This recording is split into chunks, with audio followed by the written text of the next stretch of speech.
ओम श्री परमात्मा। ओम नमो नारायण। गुरु ब्रह्मा गुरु विष्णु गुरुदेवो महेश्वर। गुरु साक्षात् परब्रह्म तस्मै श्री गुरवे नमः।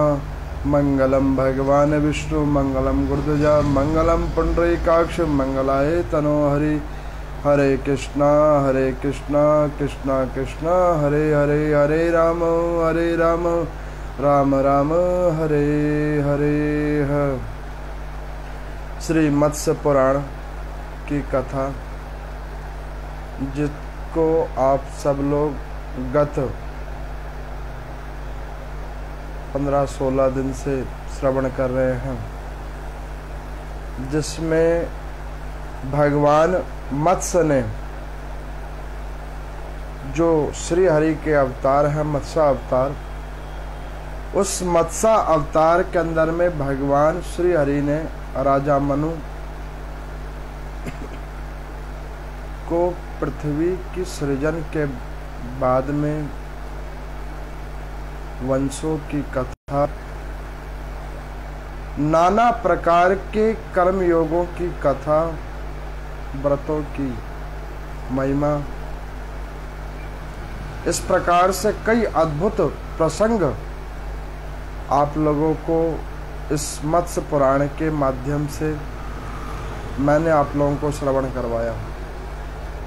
इसी मत्स्य पुराण की श्रृंखला के अंदर में पीछे मैंने कल की कथा में आपको समयंतक मणि की कथा सुनाई। उस कथा में कलंक चतुर्थी व्रत की कथा थी।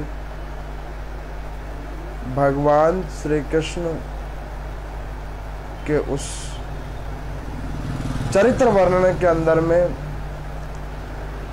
सूर्य भगवान ये बतलाना चाहते हैं कि पृथ्वी के ऊपर में जितने भी कर्म बंधना अनुसार कर्मों को प्रतिपादित किया गया है, वो सर्वत्र जीव आत्मा को भोगना पड़ता है। जिसमें आप लोगों ने कथा में श्रवण किया कि भगवान श्री कृष्ण को भी झूठा आरोप, झूठा कलंक लगा था, जिसका मैंने आपको बड़े भव्य तरीके से प्रासंगिक रूप में व्याख्यान किया था। उसी अद्भुत कथा की श्रृंखला में आज हम लोग आगे की कथा को श्रवण करेंगे। कर्म योग के महिमा के अंदर में हमने व्रतों के बारे में जाना। उस कर्म योग की महिमा के अंदर में आज की कथा में तीर्थराज प्रयाग की कथा होगी। ये प्रयाग तीर्थ मत्स्य पुराण के अंदर में सुशोभित एक बड़ी ही अद्भुत कथा है। ऐसी अद्भुत कथा जो भगवान मत्स्य अवतार कहते हैं राजा मनु को कि देखो, इस पृथ्वी लोक के ऊपर में तीर्थों का अगर कोई राजा है तो वो प्रयागराज है। तो सर्वप्रथम हम लोग पहले मूल पाठ करते हैं। मूल पाठ के बाद में फिर कथा को प्रासंगिक रूप में आपके समक्ष मैं श्रवण करवाऊंगा। तो एक बार नारद जी से समस्त ऋषि जनों ने पूछा कि महाराज प्रयाग के महात्म का वर्णन कर दीजिए। तो कहने लगे कि पूर्व काल में महर्षि मार्कंडेय ने पांडु पुत्र युधिष्ठिर से कहा था, जब महाभारत युद्ध समाप्त हो गया था और कुंती पुत्र युधिष्ठिर को राज्य प्राप्त हो गया था, इस बीच कुंती नंदन महाराज युधिष्ठिर भाइयों के शोक से अत्यंत दुखी होकर बारंबार इस प्रकार से चिंतन करने लगे, हाय जो राजा दुर्योधन 11 अक्षौणी साना का स्वामी था, वह हम लोगों को अनेकों बार कष्ट में डालकर अपने भी सभी सहायकों को साथ काल के गाल में चला गया। श्री कृष्ण का आश्रय लेने के कारण केवल हम 5 ही पांडव शेष रह गए। गोविंद, हम लोगों ने भीष्म, द्रोण, महाबली, कर्ण पुत्रों एवं भाइयों समेत राजा दुर्योधन को मारकर जो अन्य सूर मानी नरेश थे उन सब का भी संहार कर डाला। ऐसी परिस्थिति में हमें राज्य से क्या लेना है अथवा भोगों एवं जीवन से ही क्या प्रयोजन है। हाय धिक्कार है, महान कष्ट आ पड़ा है। ऐसा सोचकर राजा युधिष्ठिर व्याकुल हो गए और निश्चेष्ट एवं उत्साह रहित हो कुछ देर तक नीचे मुख किए हुए थे। तब राजा युधिष्ठिर को पुनः चेतना प्राप्त हुई।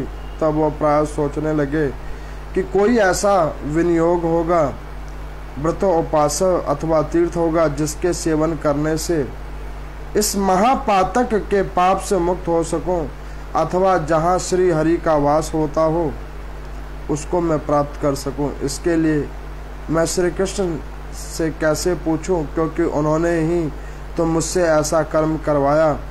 दादा धृतराष्ट्र भी किसी प्रकार से नहीं पूछ सकता, क्योंकि उनके मैंने 100 पुत्र मार डाले। ऐसा सोचकर वो बड़े व्यथित और व्याकुल होकर भातर शोक में निम्न मगन और रुदन कर रहे थे। तब वहाँ पर मार्कंडे मुनि आए। उन्होंने कहा कि वाराणसी उपस्थित प्रयागराज की कथा के बारे में और महिमा के बारे में उन्होंने बतलाया, और उस कथा का मैं व्याख्यान अब आप लोगों के समक्ष करूंगा। बड़ी अद्भुत कथा है।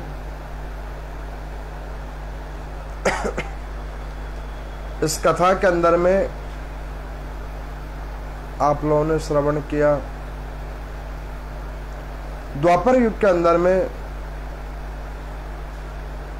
जब कौरवों और पांडवों का युद्ध हुआ और उस कौरवों और पांडवों के युद्ध के अंदर में अन्याय की हार हुई और न्याय की जीत हुई। पाप पुण्य के आगे पराजित हुआ। बड़ी अद्भुत कथा इस कथा में वर्णित है। ये प्रसंग नारद जी सुना रहे हैं सौनक आदि 88,000 ऋषियों को और सूत जी समेत। तो कहने लगे कि जब महाराज युधिष्ठिर धर्मराज की गद्दी पर जाकर विद्यमान हुए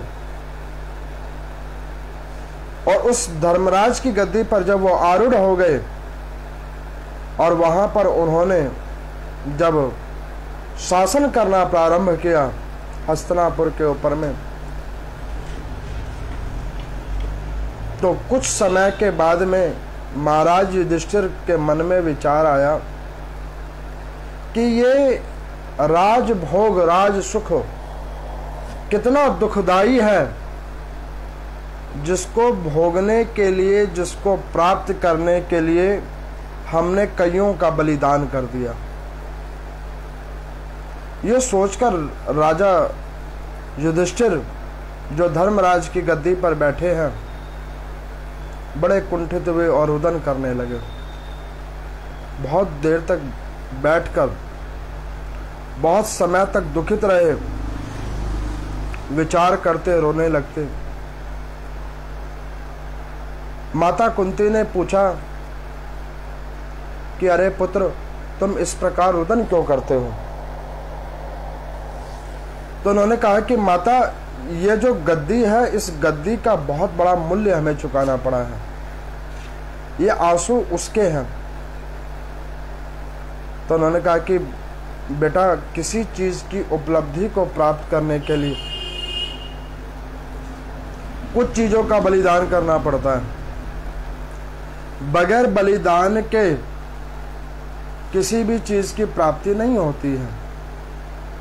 और शास्त्रों में तो वर्णित है, जब तक साधन और तपस्या पूर्ण रूप से नहीं की जाती तब तक तो परमात्मा की भी प्राप्ति नहीं होती। तो यहाँ पर महाराज युधिष्ठिर कहने लगे कि माता, इस हस्तिनापुर की गद्दी के पीछे मैंने अपने दादा पिता धृतराष्ट्र के 100 पुत्रों को मैंने मार दिया। मैंने और मेरे भाइयों ने मिलकर उनको मार दिया। जिन गुरुजनों से शिक्षा प्राप्त की, उन गुरुजनों को मैंने मार दिया। और तो और जिन बाबा ने पूरे जीवन हमें गोदी में उठाकर अपने हाथों से हमारे मुख के अंदर निवाला दिया, ऐसे बड़े बाबा को भी हमने मृत्यु प्रदान कर दी। भाई भाई के बच्चों को, बहनोई को, कईयों को हमने मार दिया। तब जाकर ये हस्तिनापुर की गद्दी हमें प्राप्त हुई है। ये विचार कर करके मन में बड़ी उत्कंठा उत्पन्न हुई। महाराज युधिष्ठिर बहुत रुदन कर रहे हैं। उनकी रुदन अतिशय होने लगी, मन में अशांति का भाव आ गया। शोक संतप से जब लीन हुए तो एक दिन मन में विचार हुआ कि भगवान श्री कृष्ण के पास जाकर इस समस्या का हल पूछा जाए। फिर उन्होंने सोचा कि भगवान श्री कृष्ण के पास मैं किस मुंह से पूछने के लिए जाऊंगा, क्योंकि भगवान श्री कृष्ण भी तो यही चाहते थे कि कौरवों का विनाश हो और पांडवों को जय मिले, और उन्हीं की कृपा से केवल हम 5 भाई बच गए, बाकी सब के सब उस युद्ध की अग्नि में भेंट चढ़ गए। अब मैं भगवान श्री कृष्ण के पास भी पूछने जाऊं तो क्या पूछने जाऊं और किस प्रकार से पूछने जाऊं, क्योंकि वो भी यही चाहते थे। फिर विचार मन में किया कि अपने दादा पिता धृतराष्ट्र जी के पास जाकर पूछूं। फिर युधिष्ठिर जी ने सोचा मन में कि अगर मैं उनको जाकर पूछूंगा तो वो मुझे कहेंगे कि बेटा, मेरे 100 पुत्रों को मारने के बाद, इस हस्तिनापुर की गद्दी पे बैठ जाने के बाद आज तुम मुझसे ये पूछने के लिए आया है कि इस पाप कर्म का क्या पश्चाताप होगा, इसका किस प्रकार से इस पाप कर्म से विमुक्ति होगी। अब ऐसा कई बार उनके मन में विचार आया। फिर उन्होंने सोचा कि मैं क्या करूं, कैसे करूं। अर्जुन ने धर्मराज युधिष्ठिर की यह हालात देखी, भगवान श्री कृष्ण जी को जाकर कहा कि प्रभु, बड़े भैया धर्मराज युधिष्ठिर जी की ये मनोदशा है। तो भगवान श्री कृष्ण हंसकर अर्जुन को कहने लगे कि अर्जुन, तुमने एक बार मुझसे पूछा था ना कि महाराज युधिष्ठिर के अंदर में ऐसे कौन से गुण हैं जिन गुणों के कारण आपने उनको धर्मराज की गद्दी पे बिठाया। अब देखा तुमने, युधिष्ठिर के अंदर में ये परमो गुण हैं जिन्होंने युधिष्ठिर की क्षति पहुंचाई, वो उसको भूल गया, और जो दुष्ट थे उनके प्रति भी उसके मन में सद्भावना की जागृति हो गई है। यही वास्तविक रूप में धर्मराज की गद्दी पे बैठने योग्य व्यक्ति है। अब इस प्रकार से जब वार्ता हुई तो उन्होंने कहा कि प्रभु, वो बात तो आपकी ठीक है, लेकिन अब इस हालात में मेरे बड़े भैया धर्मराज युधिष्ठिर जी के शोक और संताप कैसे घटित होंगे, उसका कोई उपाय कहिए। तो यहाँ पर भगवान श्री कृष्ण जी ने एक माया लीला की है। उस माया लीला के अंदर में उन्होंने मार्कंडेय ऋषि को भेजा है कि जाइए और युधिष्ठिर जी को समझाइए। मार्कंडेय ऋषि जी काशी विश्वनाथ से स्नान ध्यान करते हुए, तीर्थाटन करते हुए हस्तिनापुर में आए हैं। हस्तिनापुर में जो ही आए, धर्मराज युधिष्ठिर जी को पता लगा, आदर सम्मान के साथ उनको बुलाया गया। अपने सिंहासन से नीचे उतरे और मार्कंडे मुनि जी को उस सिंहासन पे बिठाया, उनका चरण आदियों का धुलाया, पूजन अर्चन वंदन ध्यान योग धूप दीप नैवेद्य से उनको अर्घ आदि प्रदान किया और उनको जाकर कहने लगे कि प्रभु आज बड़े हमारे भाग्य जागृत हुए, आप जैसे संत, आप जैसे परमात्मा के अंश जिनके दर्शन करने मात्र से कोटि कोटि जन्मों के पाप कटित हो जाते हैं, उनका आगमन हुआ है। अहो भाग्य है हमारे और हमारे परिवार और इस हस्तिनापुर के। मार्कंडेय जी ने देखा, युधिष्ठिर जी को पूछा कि युधिष्ठिर आप इस प्रकार दुखित क्यों हो, क्या बात है जो ये दुख का कारण आपके मन में उतर गया है। इतनी कथा होने के बाद सूत जी से शौनक आदि 88,000 ऋषियों ने पूछा कि प्रभु ऐसी क्या दशा हो गई जिसको इन्होंने इतना शोक रूप में मन में बिठा लिया।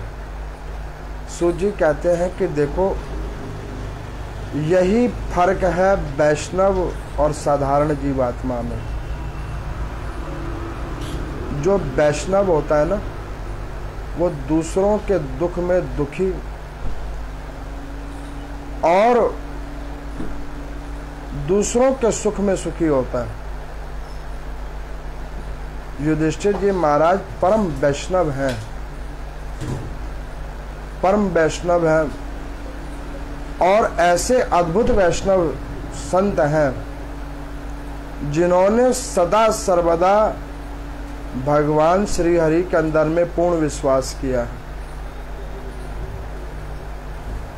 अब मार्कंडे ऋषि जी ने महाराज युधिष्ठिर को कहा कि महाराज आप दुखी क्यों होते हो, आपके मन में अगर दुख है, संताप है, तो उसका एक निवारण भी तो है। तो उन्होंने कहा कि प्रभु निवारण ही तो हम आपसे चाह रहे थे, निवारण आप बतला दीजिए। तो वो बड़ा अद्भुत निवारण बतला रहे हैं। वो कह रहे हैं कि पृथ्वी की एक छोर के ऊपर में भगवान शंकर के त्रिशूल के ऊपर में विद्यमान काशी एक क्षेत्र है।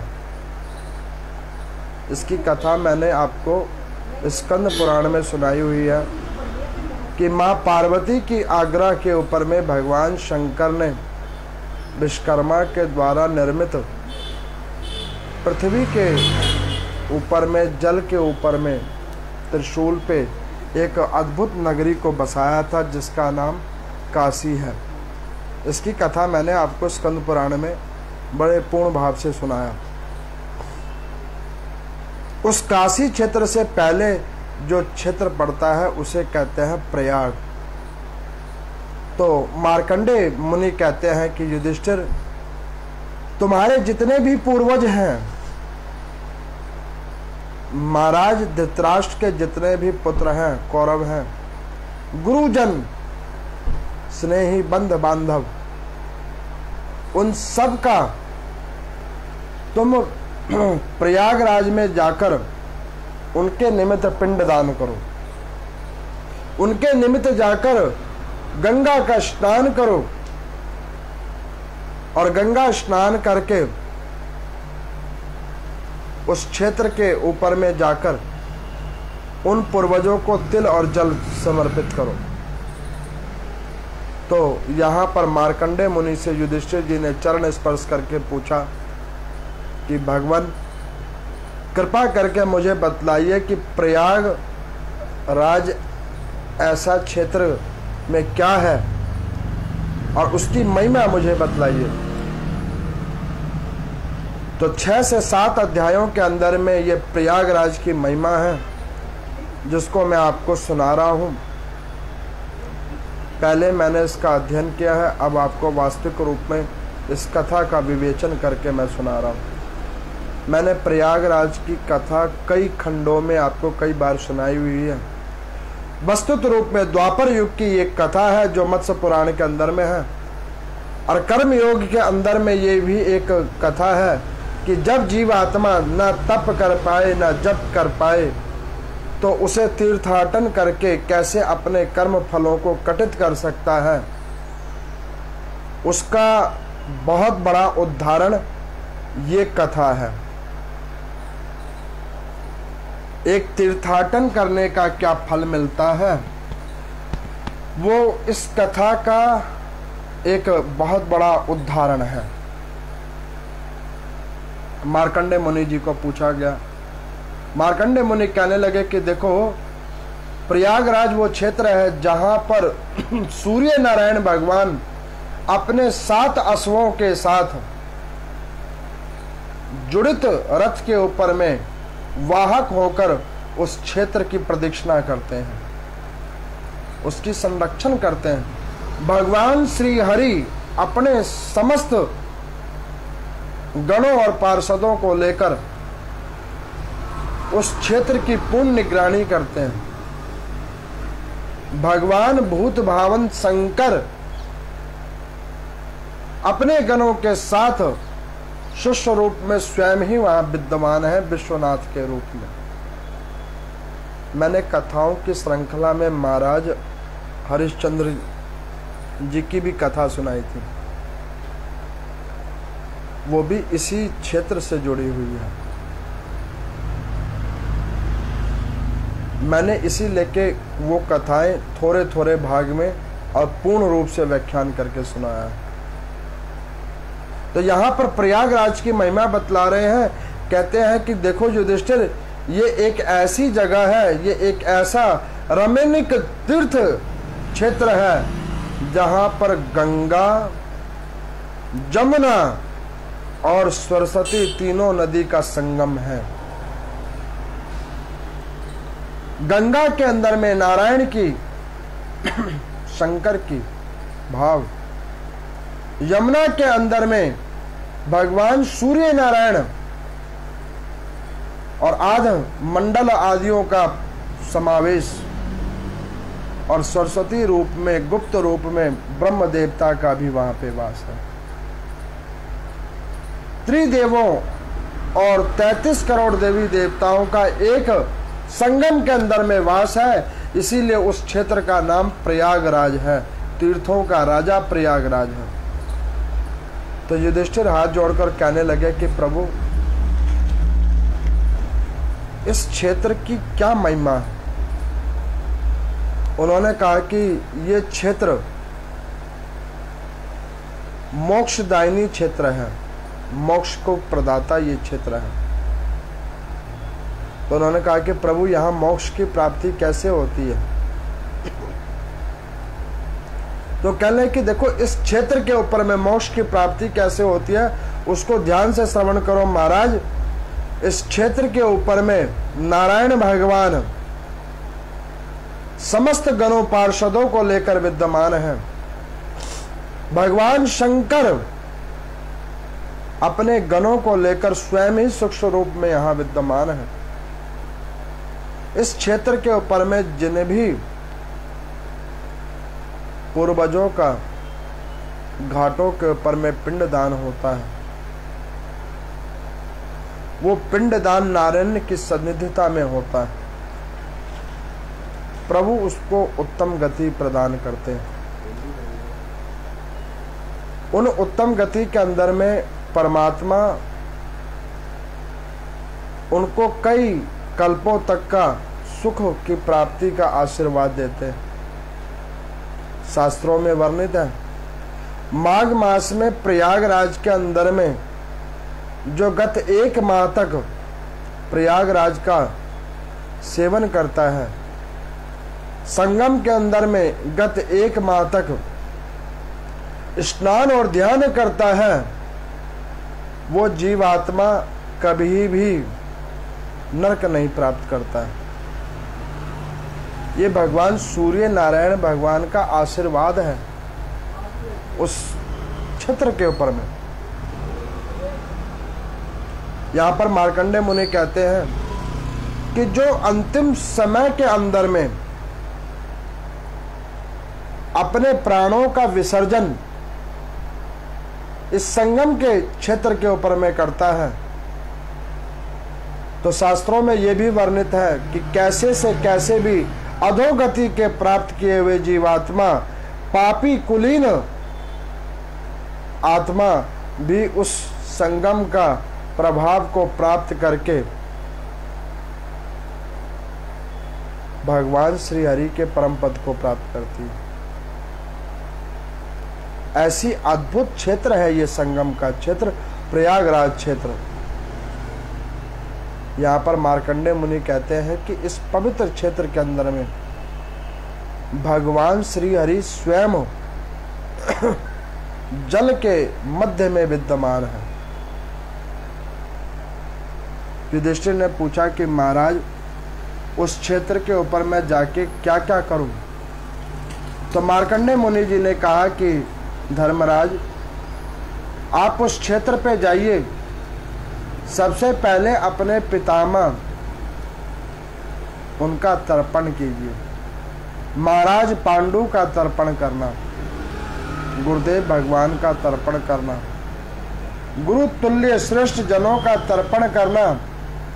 उसके बाद में जो महाराज धृतराष्ट्र के कौरव आदि पुत्र थे उनका तर्पण, उनके पुत्रों का तर्पण करना, और उनके तर्पण कर लेने के बाद में, उनके निमित्तार्थ पिंड दान कर लेने के बाद में, जब वो आकर उसको अर्घ को प्राप्त कर लेंगे, तो पुनः भगवान श्री हरि को स्मरण करके उसमें स्नान करना।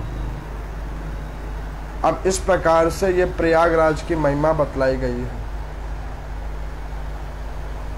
ये तो 5-6 अध्यायों के अंदर में प्रयाग के अंदर में माघ मास के स्नान की महिमा, वहां पर किए गए दान की महिमा, जप की महिमा, तप की महिमा बतलाई गई है।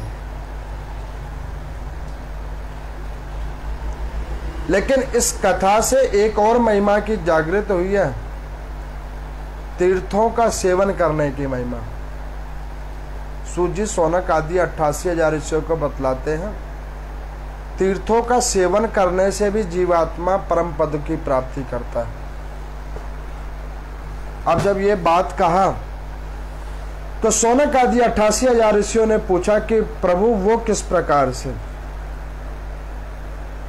तो वो कहने लगे कि सतयुग के अंदर में महाराज शंख थे, बड़े बुद्धिजीवी परमार्थी महाराज थे। प्रजा को पुत्र के समान उन्होंने पालन किया,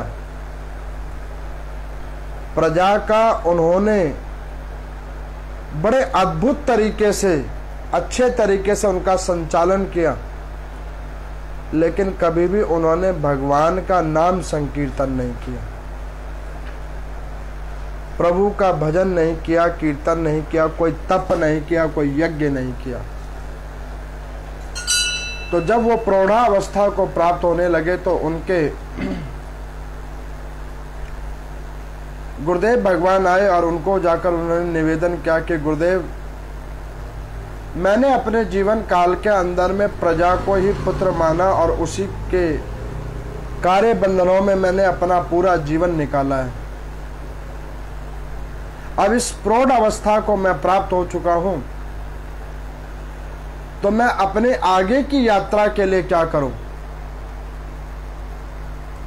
मेरे को यही प्रश्न आज से 2 महीने पहले किसी श्रद्धालु ने पूछा था। गुजरात के अंदर में वो श्रद्धालु है, उन्होंने मेरे को पूछा था कि पंडित जी, हमारा पूजा में मन नहीं लगता, आपने ओम नमो नारायण का ज्ञान दिया, कथा हम श्रवण करते हैं, लेकिन उस जाप में भी मन नहीं लगता। आपने प्रभाव बतलाया, लेकिन उस प्रभाव को हम अपने अंदर उतारे कैसे, इसके ऊपर में मार्गदर्शन कीजिए। मैं पीछे प्रश्नों के उत्तरों की श्रृंखला में उनका उत्तर देना भूल गया था। बड़ा अद्भुत प्रश्न उन्होंने मुझे पूछा था। मैंने उनको बस ये कहा था कि उचित समय और उचित दिन पे आपका प्रश्न का उत्तर मैं अपने आप दे दूंगा। तो मैं आपको ये बताना चाहता हूं कि जब आप इस कथा को सुनोगे, लाइव अथवा डी लाइव रूप में सुन रहे होंगे अथवा सुनेंगे, कि अगर व्यक्ति के अंदर में तप करने का भी भाव जागृत नहीं हो रहा, पूजन करने का भी भाव जागृत नहीं हो रहा, व्रत में मन नहीं लग रहा, कर्म योग के अंदर आ नहीं पा रहे, साधन योग के अंदर आ नहीं पा रहे, तो अंतिम अगर कोई मुक्ति का कोई उपाय है, सरल उपाय, तो वह है तीर्थ आटन, तीर्थों का सेवन। वो कैसे? तो ये अब कथा जो मैं महाराज संघ की सुना रहा हूं उसको ध्यान से श्रवण कीजिए। तो राजा संघ ने जाकर अपने गुरुदेव भगवान को पूछा कि प्रभु, इस पृथ्वी लोक के ऊपर में मैंने और तो कई कर्म किए, लेकिन प्रभु का भजन किया नहीं, और अब इस अवस्था में मुझसे भजन में मन लगता भी नहीं, क्योंकि पूरे जीवन केवल और केवल मैंने एक शासक की तरह शासन करना सीखा, लेकिन भजन करना मैंने नहीं सीखा। तो प्रभु आप मेरे ऊपर कृपा कीजिए, जिससे मैं भजन के साथ साथ अपने मुक्ति का उपाय कर सकूं। कृपा करके वो मुझे उपाय बतलाइए। तो यहाँ पर उनके कुल के गुरुदेव भगवान ने उनको एक उपाय बतलाया है, बड़ा अद्भुत उपाय बतलाया है। वो उपाय क्या बतलाया? उन्होंने महाराज संघ को कहा कि महाराज, इस प्रौढ़ा अवस्था में जब आपसे अब कोई भी देवीय कार्य नहीं हो पा रहा है, इस प्रौढ़ा अवस्था के अंदर में जब आपसे कोई सत्कर्म नहीं हो पा रहा है, कोई पूजन नहीं हो पा रहा है, तप नहीं हो पा रहा है, यज्ञ नहीं हो पा रहा है, तो इस प्रौढ़ावस्था में केवल और केवल अब आपके पास मुक्ति का केवल एक ही उपाय है, वो है तीर्थ आटन करना, तीर्थों का सेवन करना। तो महाराज संघ ने अपनी आयु के बचे हुए कुछ वर्षों के अंदर में पृथ्वी के ऊपर में समस्त तीर्थों का सेवन किया, और उन तीर्थों के सेवन के प्रभाव से, सत्कर्मों के प्रभाव से महाराज संघ के जीवन के जितने भी पाप कर्म थे वो कटित हो गए। और पाप कर्म कटित होने के बाद में जब वो पूर्ण गति को प्राप्त करके धर्मराज जी के आगे पेशी हुई, तो चित्रगुप्तों ने जब सारी कथा का व्याख्यान किया तो उन्होंने कहा कि महाराज, इन्होंने अपने जीवन में कोई सदकर्म नहीं किया, केवल अपने जीवन के अंतिम समय में कुछ इन्होंने तीर्थाटन किए हैं। उस तीर्थाटन के प्रभाव से इनके सदकर्मों में एक उज्ज्वलता आई है और इनकी मुक्ति का मार्ग खुला है। तो प्रभु इनके कुछ किए गए उस समय कल्पों के अनुसार जो फल है इन्हें दे दीजिए।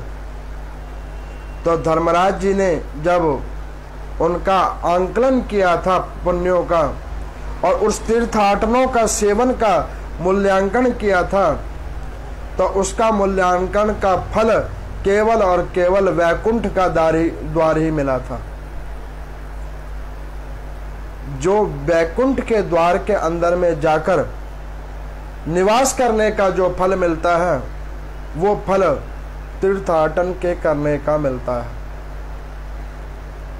अब यहाँ पर कोई पूछेगा कि पंडित जी, आजकल तो हर कोई तीर्थों पे जा रहा है और तो और वहाँ पे बड़े अद्भुत प्रकार से वहाँ पे सुविधाएं हैं, सब कुछ है, तो उन सबको फल मिल रहा होगा। हर कोई सैटरडे संडे पहुँच जाता है तीर्थों पे। मैंने उनको बोला कि देखो, ऐसे तीर्थाटन का नहीं कोई फल मिलता है। हाँ, दर्शन का फल मिलता है। आप गए हो, पवित्र स्थल पे गए हो, दर्शन किया है, उसका फल आपको मिलेगा। तीर्थाटन का फल तभी मिलेगा जब आप सर्वोचित भाव से उस तीर्थ के अंदर में वास करने वाले देवता को पूर्ण निष्ठा भाव से मनन करके, उनका चिंतन करके जब आप दर्शन करोगे और कुछ समय कल्प तक वहाँ पर बैठकर उनका ध्यान और चिंतन मनन करोगे, तभी उसका आपको फल मिलेगा। ना कि जब आप जाकर वहाँ पर पिकनिक टाइप का मनाओगे, वहाँ पर गए, प्रोग्राम कर लिया, घूम लिया, फिर लिया, आनंद कर लिया, तो उसका कोई फल नहीं मिलेगा। वो फल निस्तेज हो जाएगा। तो मैं आप सब लोगों को कहता हूँ कि तीर्थाटन करिए। मैं देखता हूँ कि प्रायः आजकल लोग सैटरडे संडे मथुरा वृंदावन चले जाते हैं, सालासर, खाटू श्याम जी, हरिद्वार परस्पर जाते हैं। गए, बड़े अच्छे से होटल में रुक गए, खूब एंजॉय किया, एसी वाले रूम में गए, खाया पिया, ये है जी, वो है जी, वो है, और वो सोचते हैं कि ये हम बड़ा अच्छा कर्म कर रहे हैं। तो भैया, ये ऐसे तीर्थाटन नहीं होते। तीर्थाटन का मतलब ये है कि आप तीर्थ के अंदर में गए हो, तीर्थ भगवान का सेवन करने के लिए गए हो, उनकी कृपा प्रसादी प्राप्त करने के लिए गए हो, तो उनके अनुकूल होकर सर्वोचित भाव लेकर जाओगे, तभी आपको तीर्थों का फल मिलेगा। ऐसे नहीं मिलेगा। जो लोग पिकनिक मनाने के लिए जा रहे हैं, लग्जरी से लग्जरी निवास करने के लिए जा रहे हैं, उनको तीर्थों का कभी भी फल नहीं मिलता है। आप तीर्थ करने के लिए जा रहे हो तो उस तीर्थ के देवता का आवाहन करके जाइए, उनका भजन करिए, कीर्तन कीजिए, मनन कीजिए, तभी उस तीर्थ का फल मिलेगा। ना कि उस तीर्थों के ऊपर में जाकर आप अपनी इंजॉयमेंट और छुट्टी का आनंद ले रहे हैं और सोच रहे हैं कि ये तीर्थ हो रहा है। तो ये बिल्कुल भी कुछ भी नहीं हो रहा। ना तो दर्शन का फल मिलेगा और ना ही तीर्थ का फल मिलेगा। तीर्थ करना चाहिए, हम कहते हैं तीर्थ करना चाहिए, लेकिन तीर्थ तब आप कीजिए जब मन से स्वरोचित भाव निकले। ये नहीं कि भाई 2 दिन की छुट्टी है, एंजॉय करने के लिए पहुंच गए, ना, उसका कोई फल नहीं है। तो तीर्थाटन की महिमा है। उस तीर्थों के अंदर में प्रयागराज की बड़ी अद्भुत महिमा है, जिसकी कथा मैंने आप लोगों के समक्ष ये सुनाई है। इस कथा को श्रवण करने के बाद, चिंतन करने के बाद, मेरा आप सभी लोगों से आग्रह है कि जो भी कोई लोग तीर्थों के ऊपर में जाते हैं, तीर्थों का सेवन करने के लिए जाते हैं, उन पे उनका सेवन करने के लिए जाते हैं तीर्थों का, उन सब से मेरा सादर अनुरोध है कि तीर्थों में तभी जाइएगा जब मन पवित्र हो, सर्वोचित भाव हो और उस तीर्थ के आदि देवता का मन में पूर्ण रूप से वास आ जाए, तब आप तीर्थों में जाइएगा। अगर आप पिकनिक मनाने के लिए तीर्थों में जा रहे हैं, सैटरडे संडे की छुट्टी को मनाने के लिए जा रहे हैं, तो बेटर ये है कि आप वहाँ ना जाइए, उस स्थल की गरिमा को भी खराब मत कीजिए। उससे अच्छा आप अपने ही क्षेत्रों के अंदर, अन्यत्र और कई क्षेत्र हैं, उन क्षेत्रों के ऊपर में जाके अपना छुट्टी एंजॉय कीजिए। तीर्थ स्थल एंजॉयमेंट की जगह नहीं है, तीर्थ स्थल साधना का केंद्र है। तीर्थ स्थल एक आत्मा का परमात्मा से मिलन का केंद्र है।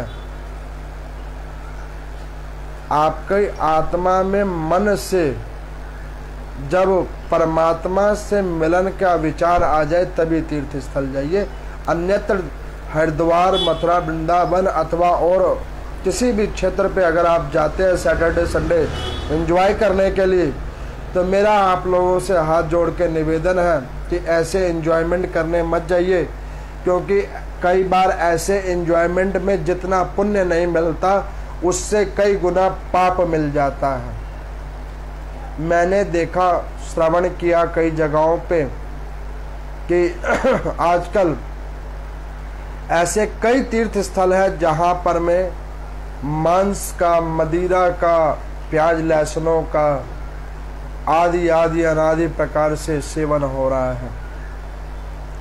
लोगों को वितरण किया जा रहा है मंदिर के परिसर क्षेत्रों के ऊपर में। बड़ी आश्चर्य की बात है, माता वैष्णो देवी के दर्शन को हम लोग जाते हैं, परिक्रमा मार्ग के अंदर में श्राइन बोर्डों ने सबको छूट दे रखी है।